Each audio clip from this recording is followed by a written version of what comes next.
Shalom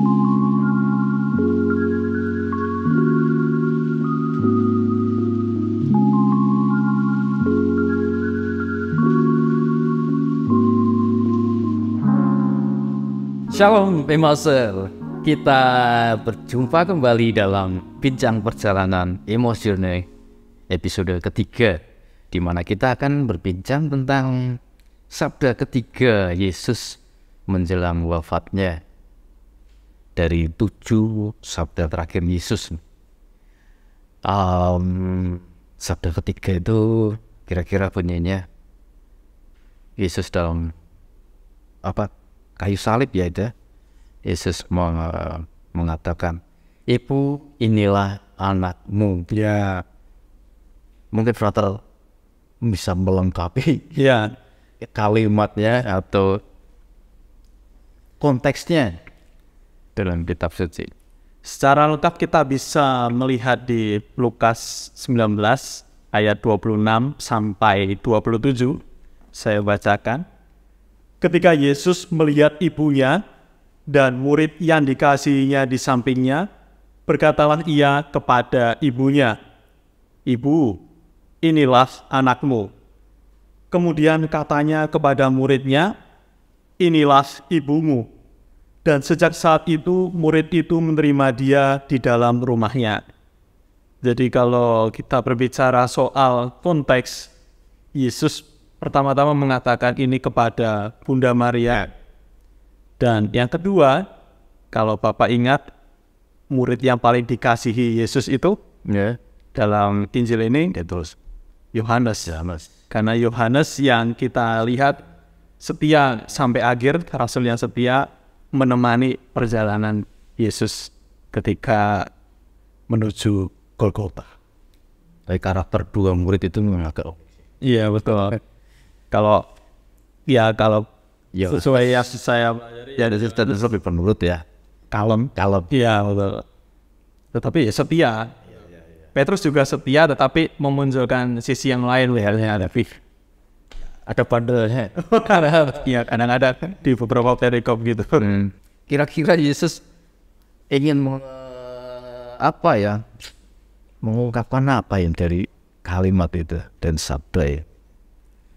Dalam permenungan saya, Yesus ingin menunjukkan kepada para muridnya, konteksnya itu, bahwa Bunda Maria merupakan teladan kesetiaan iman. Ini kita bisa berandai-andai atau membayangkan seorang ibu yang telah mengandung selama kurang lebih 9 bulan, akhirnya ia melihat putranya harus meregang nyawa, wafat di kayu salib, seolah-olah seperti penjahat. Kemudian tidak hanya itu, ketika Yesus sudah wafat di kayu salib, Maria menerima Yesus di pangkuannya sebelum Yesus dimakamkan. Nah, ini bisa kita bayangkan betapa kuatnya hati seorang Maria, seorang ibu, ia tabah sampai akhir untuk mengikuti proses jalan salib Sang Putra. Hal ini pula yang bisa menjadi inspirasi bagi kita, mungkin ketika kita dihadapkan oleh pihak-pihak yang kurang senang terhadap iman kita, nah kita diajak, bahkan ditantang untuk memiliki kesetiaan iman, seperti Bunda Maria, tabah sampai akhir.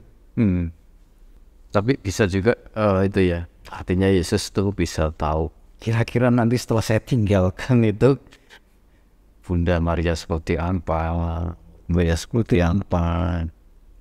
Jadi kayak ya wasiat gitu kali ya. Iya, seperti itu kalau bahasa kita. Bagaimana Yesus sekalipun sudah berada di sakratul maut begitu, dia masih sempat memikirkan, masih sempat kira-kira kalau saya tinggal, Bunda Maria akan seperti apa. Dia mempercayakan pemeliharaan Bunda Maria kepada para muridnya. Dan sebaliknya, Yesus mempercayakan kehidupan atau kesejahteraan para muridnya kepada ibunya. Betul. Jadi bisa dikatakan saling mendukung terhadap Bunda Maria dan juga kepada para murid. Tapi artinya juga ini ya, ketika kita sekarang ini berdevosi atau membuat penghormatan pada Bunda Maria itu tentunya juga tidak lain karena Yesus sendiri yang memperkenalkan bahwa ini Bunda kita, Ya, Bunda rohani kita. rohani kita. Makanya Bunda Maria dalam tradisi Gereja Katolik mendapatkan tempat yang khusus istimewa sehingga ada devosi pada Bunda Maria. Kalau saya membayangkan suatu film ya, masa hidup Yesus itu ibarat satu film. Selama film berputar itu Bunda Maria itu ibarat seperti pemeran pembantu, pemeran pendukung ya. Dan justru di akhir ini Yesus kayaknya memunculkan bahwa suatu arti tersendiri ada pemeran pembantu ini. Kira-kira seperti itu, Pak. Ya, kalau kita refleksikan bisa seperti itu karena juga kita mengimani bahwa Bunda Maria adalah pengantara doa-doa kita kepada Sang Putra. Hal ini tentu kalau Bapak masih ingat mukjizat Yesus yang pertama. Wah, itu menarik sekali. Betul. Di Injil Yohanes juga. Betul, itu di mana perjamuan di perkawinan Kana.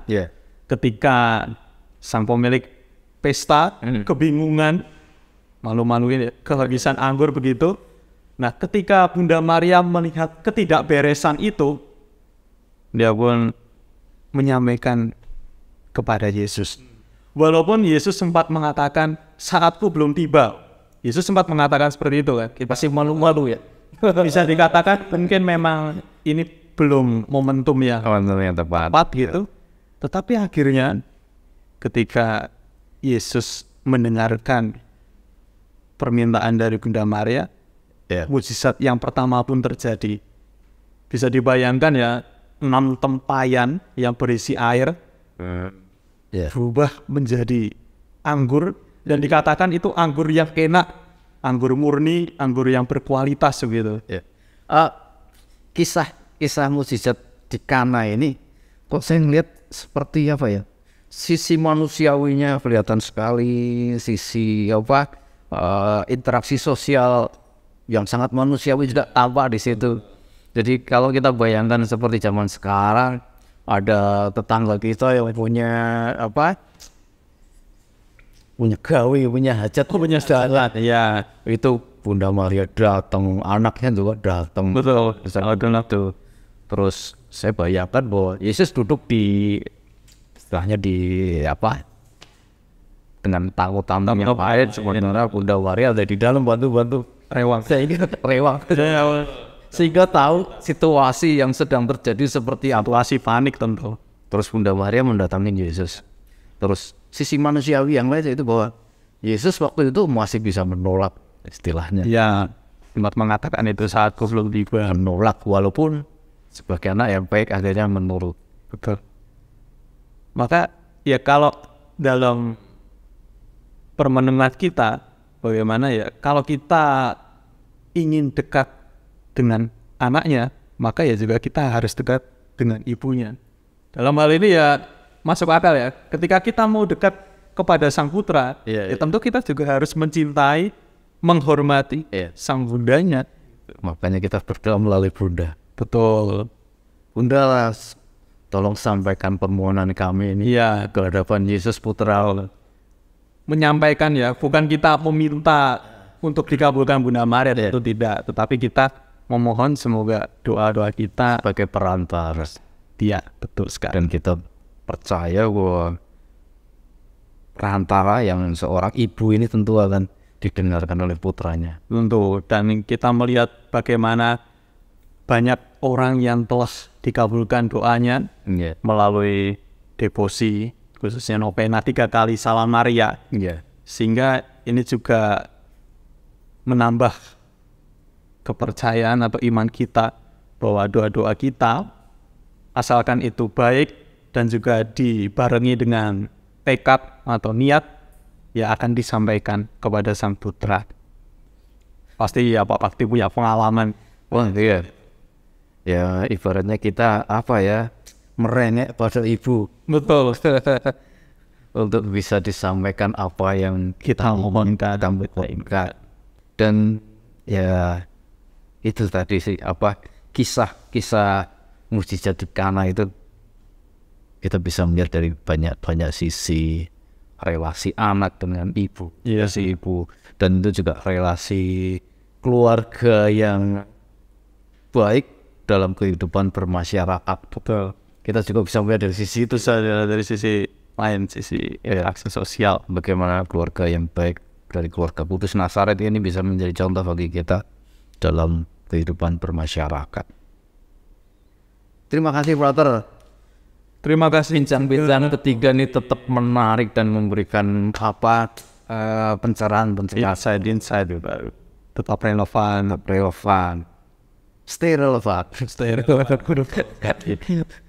Oke, kita nanti akan ketemu lagi, kita bincang lagi, jalan-jalan lagi, dan masih ada 4 nih sabda Yesus terakhir menjelang wafatnya. Tentu akan banyak hal yang bisa kita dapatkan dari sana untuk apa, memperkaya dan memperkuat iman kita. Terima kasih.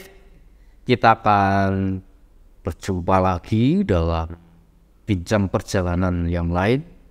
Tentu seperti yang Frater katakan tadi, stay relevant. Kita yakin bahwa apa yang kita perbincangkan dalam apa, terang iman Dan kitab suci, kita refleksikan dalam kehidupan sehari-hari kita, akan tetap selalu relevan. Terima kasih, sampai jumpa. Shalom, Emmaus.